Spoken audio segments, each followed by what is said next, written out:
devez faire la différence. Presse parlementaire,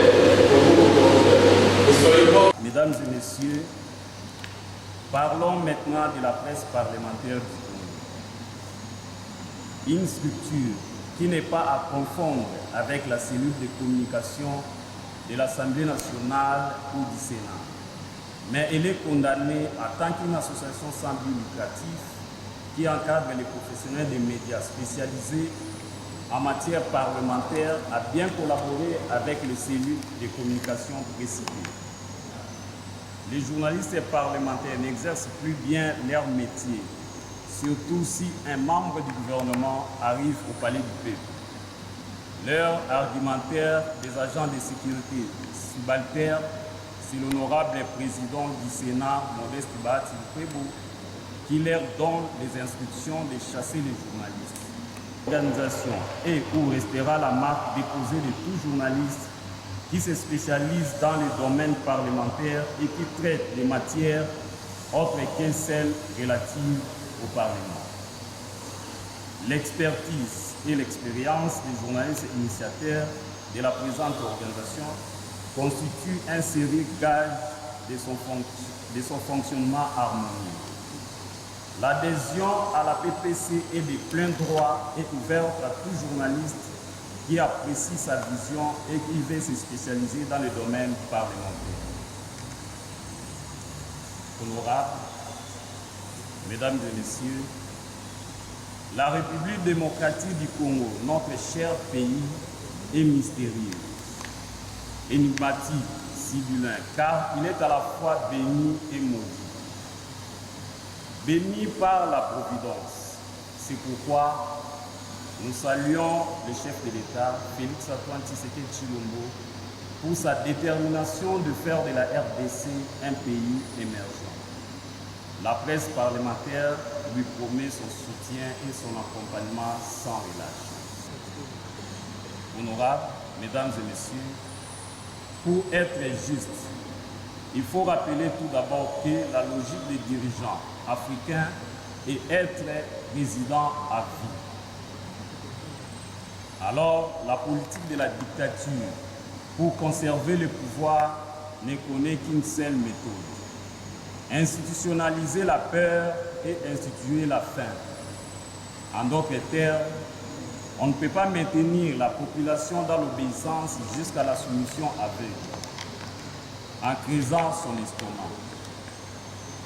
Il faut le reconnaître, le peuple congolais n'a vraiment pris conscience de son existence et n'a réellement accédé à une véritable indépendance que tout récemment. Cependant, les chercheurs sont presque unanimes sur un fait incontournable. Les libertés ne sont jamais définitivement acquises, malgré l'avènement de l'état dit des droits. Elles veulent qu'on se mobilise pour elles.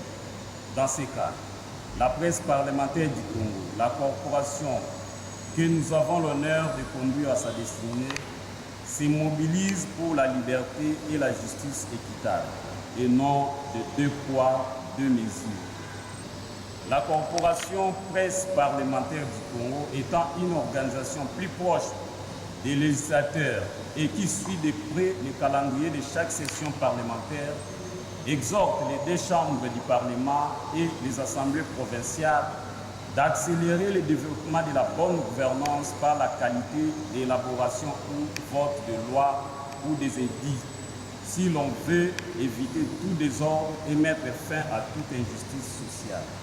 Certains de nos compatriotes ne donnent plus confiance à notre appareil judiciaire, surtout en ce qui concerne la publication des résultats définitifs des élections.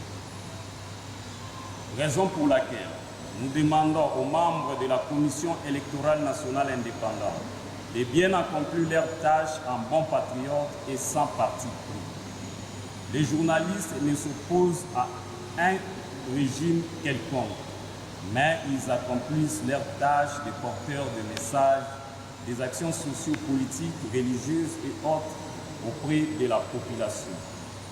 Malheureusement, nos politiciens aiment les journalistes qui se plongent dans les louanges et adorations. Alors, la presse parlementaire que nous dirigeons ne se transformera jamais à un culte de personnalité.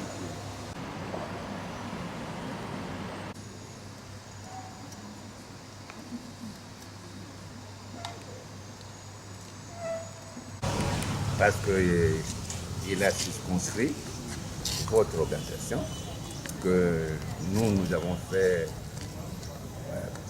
une trentaine d'années au Parlement. C'est la première fois que nous voyons la presse parlementaire s'organiser en termes d'une structure. Et que cette structure-là ne doit pas être la même que ce que nous voyons pour d'autres presses. Vous devez faire la différence. On doit sentir que vous fignolez l'information et que vous n'êtes pas trop penché dans la politique. Parce que vous faites la presse là où il y a plusieurs tendances politiques. Et à ce moment-là, il faut faire attention pour savoir comment vous devez vous organiser dans votre structure pour que tout le monde se retrouve au moment où vous rendez l'information. Que l'information soit pertinente et que l'information soit aussi une information on peut vous chercher pour avoir des preuves au cas où vous avez dit quelque chose. Et puis dans toute organisation, on dit, bon, les débuts, c'est bon, mais c'est la fin qui pose le problème. Comment vous allez vous organiser en termes de peut-être des cotisations, en termes d'aide sociale, tout ça. Bon, c'est quelque chose que vous devez voir. Parce que ce n'est pas le début, mais c'est voir que vous continuez et que peut-être d'autres presses qui sont dans d'autres structures peuvent s'inspirer de vous et s'organiser pour être dans une structure unique où tout le monde se voit. Maintenant, vous pouvez jouer votre rôle. Et vous avez un grand rôle à jouer au niveau du Parlement. Parce que c'est vous qui devenez maintenant des traits d'union entre le Parlement et la population. Disons, les représentants du peuple et le peuple lui-même. Beaucoup ignorent ce qui se passe dans le Parlement. C'est grâce à vous, de consulter le lobbying pour nos deux chambres, informer la population de ce qui se passe réellement à l'Assemblée, parce que à l'Assemblée comme au Sénat, parce que les gens disent que c'est leur pamba, c'est ça parce qu'il faut. C'est votre rôle maintenant. Vous devez aider nos deux bureaux. Vous devez les sortir de l'anonymat. C'est pour la presse parlementaire qui a informé la population de réalisation réelle de notre chambre, de notre Parlement en général. Voilà. Et un mot d'encouragement pour cette structure. Ce que je peux demander, nos supérieurs, enfin, la hiérarchie, pour que vous puissiez bien exercer votre métier, il vous faudra un appui politique comme administratif. Nous demandons aux membres de notre bureau de vous soutenir, même matériellement, pour que vous puissiez œuvrer à l'aise. Vous faites partie de la cellule de communication. Je crois que matériellement, vous avez encore besoin de beaucoup d'appui et pour que vous puissiez évoluer comme un poisson dans l'eau. Voilà. Mes impressions sont très bonnes et j'en profite pour adresser mes sincères félicitations au président de l'association de la presse parlementaire, à l'ensemble de son staff et à tous les membres qui ont pu organiser cet événement et qui auraient dû drainer aussi tous les acteurs, principalement politiques, mais du secteur parlementaire, parce que pour moi, en tant que président de la CAGE, je vous considère comme des acteurs importants dans la construction de la conscience des Congolais en ce qui concerne leur participation à la vie politique, leur participation à la gestion des affaires de leur pays. Parce qu'il ne faut pas oublier que les parlementaires ne sont que des représentants, des mandataires du peuple congolais et ils doivent être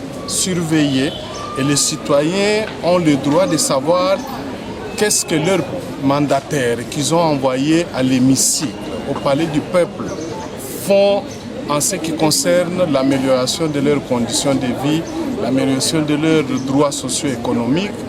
Et lorsqu'il y a des difficultés, les citoyens doivent savoir exercer des pressions. Donc, par votre association, nous pensons que les citoyens seront suffisamment informés de ce qui va se passer désormais à l'hémicycle parce que vous constituez désormais des spécialistes sur cette question. Pour votre structure, vous devez compter avec la CAGE parce que la CAGE, nous avons non seulement la mission d'assurer la promotion et la protection des droits et libertés fondamentaux, notamment la liberté de la presse, les droits à l'information, les droits à la formation, mais nous avons aussi l'obligation d'accompagner toute structure qui se donne comme mission d'informer et de former la population, d'éveiller la conscience, d'attirer les citoyens vers la participation politique. Parce que nous devons arriver à casser l'élan qui s'est installé dans notre pays où on a cru que la politique, c'est l'affaire seulement des politiciens. La politique doit être considérée comme l'affaire de tous les citoyens.